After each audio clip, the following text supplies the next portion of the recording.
Meaning of deskill. Deskill.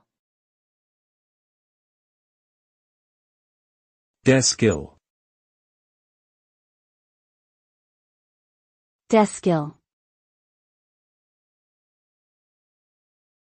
Deskill. The term deskill refers to the process of simplifying job tasks to the point where specialized skills and training are no longer required. This can be achieved through automation, division of labor, or outsourcing.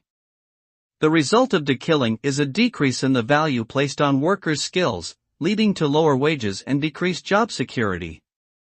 Deskilling can also have negative effects on the overall quality of work, as workers may become disengaged and less invested in their jobs. This can ultimately lead to a decrease in productivity and innovation within a given industry.